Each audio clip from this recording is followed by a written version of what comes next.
Ethan's champagne glass flashed beneath the chandelier as he gave away the house I had bought before meeting him. The string quartet had just finished its final note, leaving the ballroom wrapped in the soft clink of silverware and the warm scent of roses, butter, and candle wax.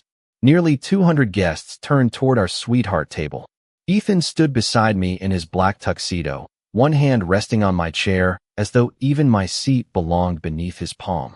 "Before we begin our life together," he said, smiling into the amber light, "Claire and I have one more gift to announce." I looked up at him. We had discussed the honeymoon, thank you cards, and what to do with the leftover cake. We had not discussed a gift. His mother, Margaret, sat 10 feet away in pale blue silk, perfectly still except for the diamond bracelet sliding down her wrist as she lifted her glass. Ethan's fingers tightened on my chair. "After we return from Hawaii," he continued, "we're giving Mom our house so she can enjoy her retirement in the comfort she deserves." For one suspended second, I heard nothing but the electrical hum of the chandelier. Then the room erupted. Applause struck the walls. Someone whistled. A fork landed against china with a sharp metallic snap. Ethan raised his glass higher, accepting the praise with the easy confidence of a man unveiling a surprise he had paid for himself. But it was not our house. I had purchased the craftsman 3 years before I met him, after saving for nearly a decade. I had chosen the walnut floors, stripped 6 layers of paint from the staircase, and spent winter weekends sleeping beneath wool blankets while the furnace was replaced. Every mortgage payment had come from my account. Every document carried my name. "What did you say?" My voice barely crossed the space between us. Ethan did not look down. His smile remained aimed at the guests. "We'll talk later." Margaret rose as the applause softened. Her chair scraped across the polished floor, and the sound traveled through me colder than the air conditioning against my bare shoulders. She pressed one jeweled hand to her chest, but there was no surprise in her face. No confusion. She looked relieved, satisfied. "My son," she said, gazing at Ethan, "always keeps his promises." Keeps, not makes. The words settled heavier than the ring on my finger. Margaret lifted her champagne toward me and smiled with the calm possession of someone who had already imagined her furniture in my rooms. "You won't regret this, Claire. That house is far too much responsibility for a young bride anyway." Ethan laughed softly. Around us, his relatives nodded as if my future had just been arranged for my benefit. The champagne in my untouched glass smelled sour. Beneath the tablecloth, I pressed my fingertips against the rough seam of my wedding dress, needing something solid while the ballroom seemed to tilt. Ethan bent and kissed my temple for the photographers. His lips were cool. The cameras flashed white across Margaret's smile. And as another wave of applause rose around us, I realized everyone was celebrating a promise my fiancé had made with something he had never owned. The only question was how long he had been making plans for my house without me. Such a generous son. Margaret's voice sailed above the fading applause as silverware chimed against china and candlelight trembled across the ballroom walls. She rose from her chair, smoothing one hand over the pale blue silk at her waist, then lifted her glass toward Ethan as though he had purchased the house himself. A mother spends her life wondering whether she raised a good man. Tonight, Ethan proved that I did. His relatives answered with another burst of applause. The sound struck Claire harder than the announcement had, because now they were not merely hearing his promise. They were endorsing it. Ethan's aunt leaned across the table, her perfume thick with gardenia. "You should give Margaret the keys tonight, Claire. Make it ceremonial." A cousin laughed and called toward the photographer. "Get a picture of that. 3 generations, 1 family home." "It was my grandmother's brass key when I bought the place," Claire said, keeping her voice level. "And it isn't here." Margaret's smile tightened for half a second. Then she reached across the linen and patted Claire's wrist, her rings cool against Claire's skin. "No rush, dear. After the honeymoon, we'll be perfectly fine. Ethan said you'd need time to pack." The words landed softly. Their meaning did not. Claire looked at Ethan. He was adjusting his cuff beneath the warm amber chandeliers, calm enough to suggest that nothing unusual had happened. She set down her glass. Champagne shivered against the crystal rim. "Come with me." She walked toward the edge of the dance floor without waiting for permission.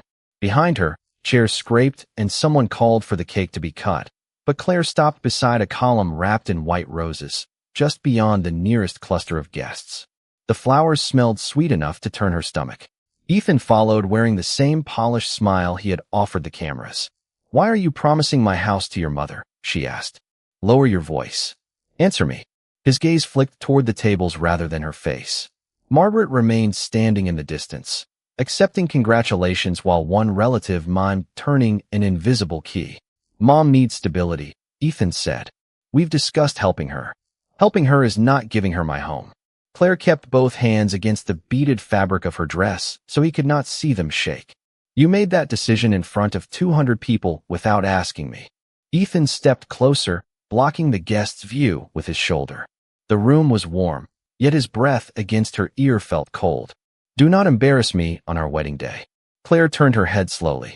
Beyond him, Margaret raised her glass again, and several members of his family beckoned Claire back as though the only thing missing from their celebration was her obedience. Ethan's smile never moved. His fingers closed lightly around her elbow, guiding rather than dragging, careful enough for every photograph to look affectionate. "Go back to the table," he murmured. "Smile. Thank my mother, and we'll handle the keys after the honeymoon." For the first time that evening, Claire did not move where he directed her. "You didn't ask whether I would give them to her," she said. "You're telling me that I will." The band began playing again, soft piano notes filling the space between them. Ethan's jaw shifted. Then he leaned close enough that no one else could hear. "If you challenge me now, everyone in this room will remember you as the woman who humiliated her husband for trying to care for his mother." His hand dropped from her arm, but the pressure remained, invisible and public. Across the ballroom, Margaret extended an empty palm toward Claire, smiling as though she were already waiting for the key. And Claire understood that Ethan was no longer asking her to preserve a celebration. He was demanding that she surrender her voice to protect his image. The piano softened beneath the clink of silverware, and warm air from the ballroom vents carried the scent of champagne and gardenias into the corridor. Claire stared at Margaret's waiting palm. Then a yellow measuring tape flashed through her memory. 3 months earlier, she had come home to find Ethan standing in the upstairs guest room. The tape stretched from one wall to the other. Late afternoon light had fallen across the oak floor Claire had refinished by hand, turning the brass casing bright in his palm. He had called it curiosity, said he was wondering whether a king-size bed would fit. When Claire reminded him that the room was her studio, Ethan had laughed, snapped the tape shut, and kissed her forehead. Homes change when families grow. At the time, she had pictured children. Now Margaret's voice returned with terrible precision. "You'll need time to pack." Another memory followed. Ethan at Claire's kitchen island, one hand resting beside the blue ceramic bowl where she kept her mail. Rain had tapped against the craftsman's windows while he asked where she stored the deed. Not whether the house had a mortgage. Not how much the property tax cost. Where she kept the deed. Claire had answered without looking up from the cabinet hinge she was repairing. The question had seemed practical then. One more detail between two people planning a marriage. But Ethan had asked again a week later, this time about the title. "It'll be simpler after the wedding if my name is on everything," he had said. The refrigerator hummed behind him. Fresh paint and sawdust still lingered in the room Claire had restored long before he entered her life. She had told him no. She had bought the house alone, before they met, and intended to keep ownership clear. His smile had remained, but his fingers had tightened around his coffee mug until the porcelain creaked. "So I'm supposed to live there like a guest?" Claire had set down her screwdriver. "You're supposed to live there like my husband. That doesn't require owning what I built before you." Ethan had gone quiet for the rest of the evening. 2 months ago, Margaret had wandered through the house during Sunday lunch, trailing her fingertips along the dining room wainscoting. She had paused at the staircase and asked whether the downstairs den could become a bedroom. Ethan answered before Claire could. "It gets beautiful morning light." Margaret had smiled toward the bay windows. "And the bathroom is close." Claire had assumed they were discussing renovations for future visits. Now every harmless sentence changed shape. The measurements. The deed. The pressure to alter the title. Margaret inspecting the first floor as though choosing where to place her furniture. Claire turned away from the ballroom and walked to the gift table, where place cards trembled beneath the air conditioning. Ethan followed, his polished shoes striking the marble in clipped, controlled beats. "What are you doing?" he asked. Claire lifted the ivory seating chart, found Margaret's table assignment, and pulled the card free. On its back, in Ethan's handwriting, were 3 words written beside a reminder about the retirement toast, Mom's house announcement. The ink was dry. The schedule had been printed 6 weeks earlier. Claire held the card between them. Ethan's gaze dropped to it, and for the first time that night, he had no prepared smile. "You planned this," Claire said. "You promised her months ago." His silence answered before his mouth could. Beyond the doors, guests laughed beneath the chandeliers, unaware that the future they had applauded had been arranged without the woman expected to surrender it. Claire placed the card against Ethan's chest and released it. "Tell me exactly what else you promised her." The card slid down his tuxedo and landed face up on the marble. Ethan looked at the words, then at Claire. "Not here," he said. "Privately." "Now." A burst of applause rolled through the ballroom doors, muffled by velvet and polished oak.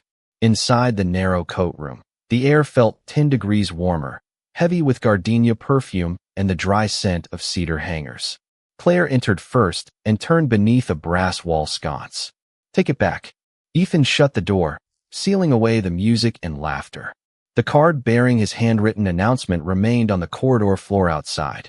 "Lower your voice," he said, adjusting the cuff beneath his tuxedo sleeve. Claire held his gaze. "Go back to that microphone and tell everyone you spoke without my permission. Tell your mother the house is not hers." Instead of answering, Ethan crossed to a small mirror and straightened his bow tie. His reflection looked composed again, jaw level, shoulders squared, every trace of surprise pressed flat. "I'm not humiliating my mother because you're having second thoughts. You promised her something you don't own. Something we'll own." The words landed without hesitation. Claire's fingers tightened around the satin folds of her skirt. "That house is mine. I bought it before I met you. And after tonight, we're a family." Ethan turned from the mirror. Families combine things. Money, property, responsibilities. That's what marriage is. Combining requires consent. Consent. A short laugh escaped him, sharp against the muted bass of the reception music. "You're talking like I'm a stranger trying to steal your furniture." Claire stepped toward the door. Ethan moved between her and the brass handle, not touching her, but making the narrow room smaller with his body. "You wanted privacy," he said. "So listen, Mom gets the house. We can buy something more practical after the honeymoon." "With what money?" "Ours." "You mean mine again?" A muscle shifted along his cheek. For months, his requests had arrived wrapped in softer language. Trust, commitment, partnership. Now the wrapping was gone. "Once we're married, it becomes family property," he said. "You don't get to keep acting like your life is separate from mine. The deed says otherwise. A deed is paperwork. Marriage is bigger than paperwork." From beyond the wall came the bright chime of a spoon against crystal, followed by someone calling for the bride and groom. Ethan glanced toward the sound, then extended his hand as if inviting Claire back onto the dance floor. "We're going out there. You're going to smile. Tomorrow, when you've calmed down, we'll discuss the timeline for moving." Claire looked at his open palm, but did not take it. "There is no timeline." His hand slowly closed. "Then perhaps you're not ready to be a wife." The sentence was quiet, almost gentle, but it stripped the last trace of negotiation from the room. Ethan reached past her, opened the door, and let cold corridor air spill across the silk of her gown. A wife doesn't embarrass her husband over a house. A wife understands that his family is her family. Claire remained beneath the amber light. "And if I don't agree?" Ethan paused on the threshold. The orchestra began another song, and Margaret's laughter rose clearly above it. "Then walk back into that ballroom and prove to everyone that you were never worthy of joining us." He left the door open, expecting her to follow. Claire watched him return to the chandeliers without her. Then she turned away from the ballroom, gathered her skirt in one hand, and walked toward the bridal dressing room with a different question pressing harder than the threat he had left behind. Before Ethan could call her his wife, had the marriage become legal at all? The dressing room door clicked shut, muting the orchestra to a distant pulse beneath the brighter rattle of silverware and laughter. Cool white bulbs framed the vanity mirror, exposing every crease in the ivory silk and every pin holding Claire's veil in place. The room smelled of setting spray, roses, and champagne gone warm. Claire crossed to the vanity, pulled her phone from beneath a folded lace handkerchief, and locked the door. Her fingers no longer trembled. She scrolled past congratulatory messages until she found Naomi Reed, the attorney who had reviewed the purchase documents when Claire bought the house. and the friend who had warned her never to sign away ownership merely to prove devotion. Naomi answered on the second ring. "Why aren't you dancing?" "I need legal answers," Claire said. The sharpness in her voice erased Naomi's teasing tone. "Tell me exactly what happened." Claire looked at her reflection while she described Ethan's announcement, his refusal to retract it, and his claim that marriage would turn the house into family property. Beyond the wall, the band slid into a love song. Naomi remained silent until Claire finished. Then came the crisp sound of a laptop opening and keys moving rapidly. "The deed we reviewed lists one owner," Naomi said. "You." Ethan has no present ownership interest, and saying otherwise into a microphone doesn't create one. Claire gripped the cool marble edge of the vanity. "What happens after we're legally married? Your premarital home does not automatically become his property just because you marry him. But listen carefully. Do not sign a deed, refinance with him, or transfer any interest under pressure." Claire's gaze moved to the garment bag hanging beside the door, where her overnight case waited for a honeymoon that suddenly felt like a hallway with no exits. "Am I already married?" Naomi asked whether the marriage license had been signed by Claire, Ethan, the officiant, and the required witness. Claire turned toward the small writing desk. The cream-colored folder placed there that morning was still closed, its gold ribbon unbroken. She crossed the carpet, opened it, and found the license inside. Blank signature lines waited beneath their printed names. The paper rasped loudly in the quiet room. "No one signed it," Claire said. Naomi exhaled once. "Then the legal process is not complete. The ceremony alone does not finish the filing requirements here. That license still has to be properly signed, certified, and submitted. Right now, you have not completed those steps." The room seemed to change temperature. Nothing outside had moved. The flowers still bowed in their crystal vase, and the chandelier lights still glowed beneath the door, but Ethan's certainty no longer filled every corner. Claire took the license from the folder and slipped it into the inner pocket of her overnight case. It was not his to sign without her, just as the house was not his to give away. "Can you come here?" she asked. "I'm 15 minutes away." Naomi's chair scraped across the floor. "Keep the license with you. Don't sign anything until I arrive." Claire ended the call, removed the veil that Ethan had chosen, and laid it across the vanity. In the mirror, the bear pins gleamed against her hair like tiny pieces of steel. Then the locked doorknob turned once from the corridor. A shadow stopped beneath the threshold, blocking the amber strip of ballroom light. Claire rested one hand on the case containing the unsigned license and understood the balance had shifted. Ethan still believed he was waiting for his wife to obey, while Claire now knew that becoming his wife remained her decision. A hard knock rattled the mirror bulbs, and Ethan's voice slipped through the door beneath the muffled brass of the wedding band. "Claire, open this door." The dressing room smelled of hot curling irons and crushed roses. Claire closed the overnight case, slid it beneath the vanity, and turned the lock. Ethan entered with his bow tie loosened and a fixed smile still arranged for the guests outside. His gaze moved from the discarded veil to the phone in Claire's hand. "Who did you call?" "Naomi." The smile vanished. Ethan crossed the carpet and took the phone before Claire could lower it. The sudden movement knocked a silver hairpin onto the tile. Its thin metallic ring seemed louder than the orchestra. "You brought a lawyer into this," he said, staring at the dark screen. "You promised away my house in front of 200 people." Claire held out her palm. "Give me my phone." Ethan set it on the vanity behind him instead. "Do you understand what you're about to destroy?" His voice remained low, polished, almost tender, the voice he used when cruelty needed witnesses not to hear it. He pointed toward the ballroom, where applause rose through the wall and dissolved beneath the air conditioner's cold hum. The reception alone cost nearly $40,000. The vendors have been paid. Our families traveled across the country. If you walk out there and turn this into a spectacle, that money is gone. Claire looked at the champagne stain drying along his cuff. "You announced the spectacle. People will not remember it that way." Ethan stepped closer, using his body to narrow the space without touching her. "They'll remember the bride who humiliated her husband for taking care of his mother. My relatives will be finished with you. Our friends will choose sides. Every photograph from today will become evidence of what you ruined." Each threat placed something different on the floor between them. Money already spent, a name whispered over dinner tables, holidays that would never happen, faces she had expected to grow old beside. On the other side of the wall, forks chimed against glasses as someone called for the newlyweds. Ethan picked up her phone and held it toward her, just beyond reach. Call Naomi back. Tell her you overreacted. Then put on your veil, come downstairs, and thank my mother. Claire studied the man framed by warm corridor light. For 3 years, she had mistaken his certainty for steadiness. Now it sounded like a lock closing. And if I don't? Ethan placed the phone in her hand at last, confident enough to believe the threat had completed its work. Then you lose today, you lose my family, and you lose me. The screen felt cool against Claire's palm. Inside the case beneath the vanity, the unsigned license remained hidden. She could still return to the ballroom, smile beneath the chandeliers, and preserve the expensive shape of the future she had planned. The price would be silence. The alternative waited beyond the door. Hundreds of guests, a ruined celebration, and a truth spoken where Ethan could no longer manage it privately.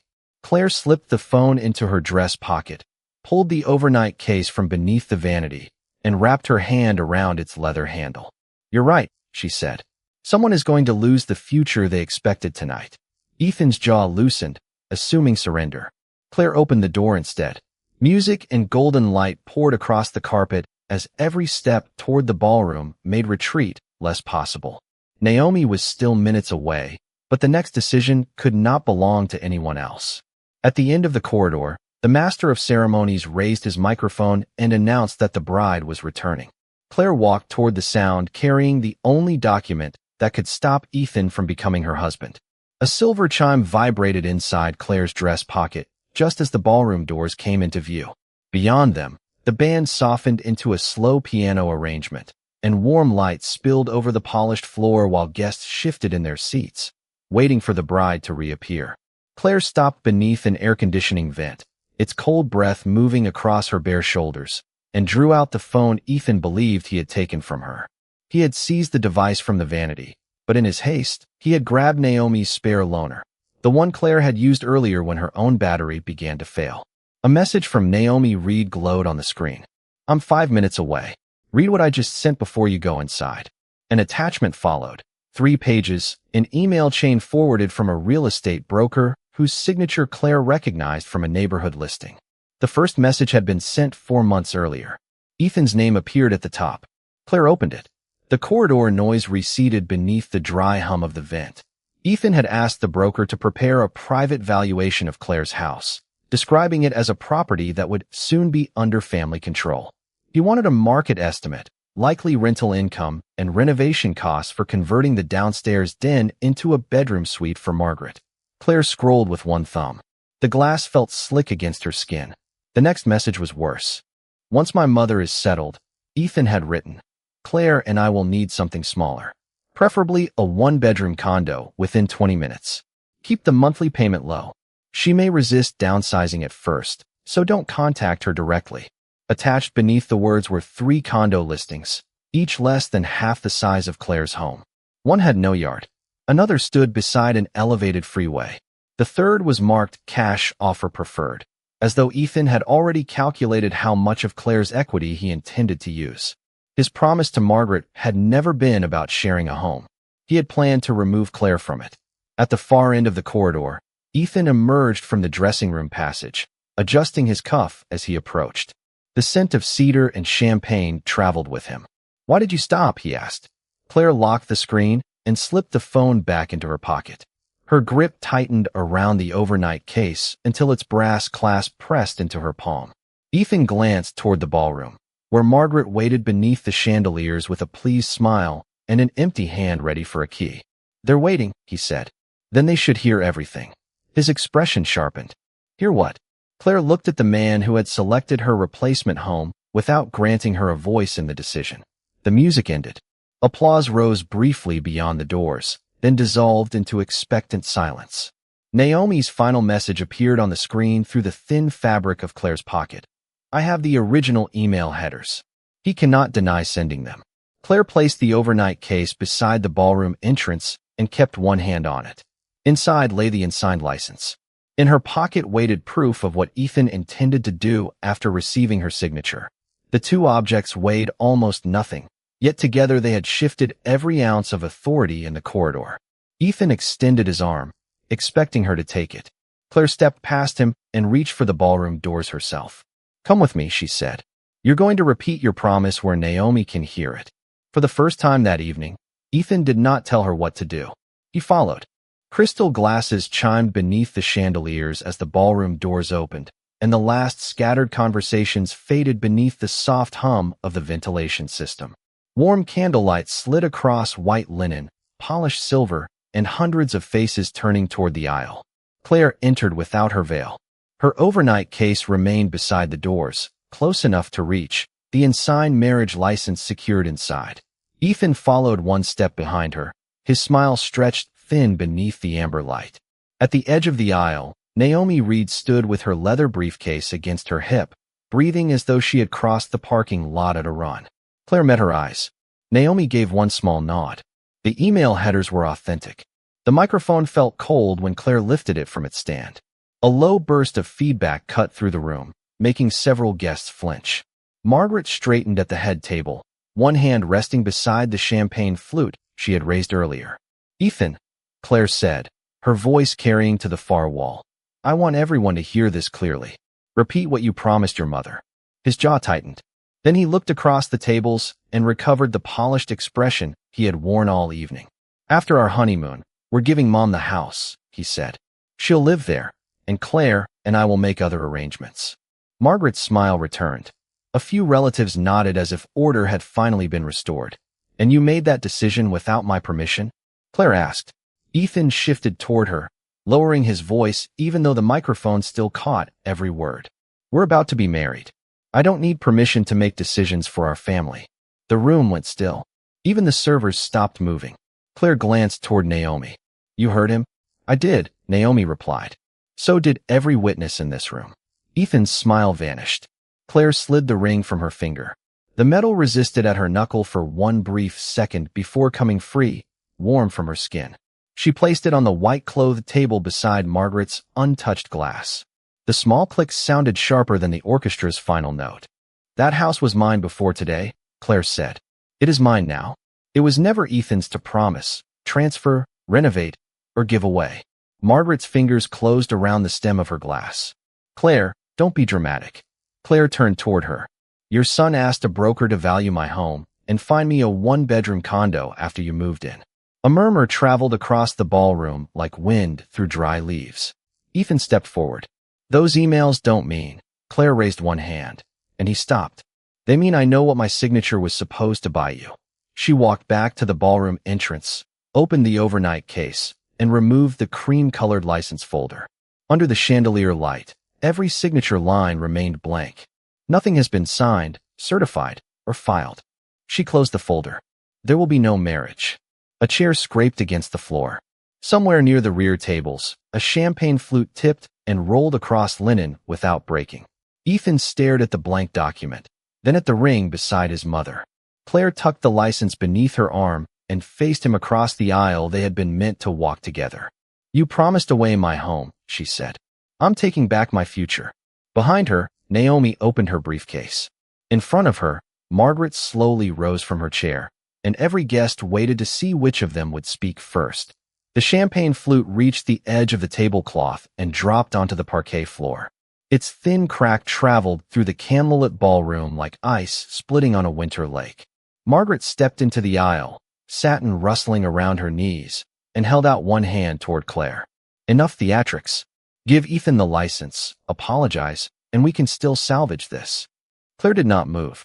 The cream-colored folder remained beneath her arm, its paper edge pressed firmly against the beading of her gown. Across the aisle, Ethan loosened his collar and glanced toward the guests who had applauded him only minutes earlier. Now no one would meet his eyes. Naomi removed a printed email chain from her briefcase and laid it beside the abandoned ring. "The house belongs solely to Claire," she said. "The license isn't signed. There is no marriage for either of you to salvage." Margaret's outstretched hand slowly closed. "After everything my son has spent on her?" "Most of the venue deposit came from my account," Claire replied. "And whatever I lose today is less than what staying would cost me." Ethan crossed the aisle, lowering his voice as if intimacy could restore the authority he had squandered. Claire, pick up the ring. We'll discuss the house privately. You already discussed it privately, she said, looking at the emails. With your mother. With a broker. With everyone except its owner. His jaw tightened. You're throwing away our entire future over a building. Claire opened the folder. The blank signature lines gleamed beneath the chandelier, clean and untouched. No, I'm refusing the future you designed without me. She turned to Naomi and handed her the marriage license. That small transfer changed the room. The document was no longer something Ethan could pressure her to sign. It was evidence of consent withheld, secured in the hands of her attorney and witness. Please keep it, Claire said. And tomorrow, send written notice to the broker that Ethan had no authority to commission work, obtain access, or negotiate anything involving my property. Naomi slipped the folder into her briefcase and clicked both brass locks shut. Consider it done. Ethan's father quietly removed the place card bearing Claire's new married name from the head table. Two relatives who had demanded keys lowered their faces. Near the bandstand, the musicians set down their instruments one by one, leaving only the soft hum of the ventilation and the scent of extinguished candle wicks. Margaret reached for the ring. Claire picked it up first, not to reclaim it, but to place it in Ethan's palm. This belongs to you, she said. My house does not. Ethan looked down at the diamond, trapped between his fingers and the sweat gathering in his hand. For the first time that evening, he possessed exactly what was his and nothing that was hers. Claire gathered the hem of her gown and walked toward the ballroom doors. No veil covered her face now. No husband waited at the end of the aisle. Behind her, Margaret sank back into her chair, and Ethan stood beneath the flowers purchased for a marriage that his entitlement had ended before it began. The doors opened onto cool night air scented with rain.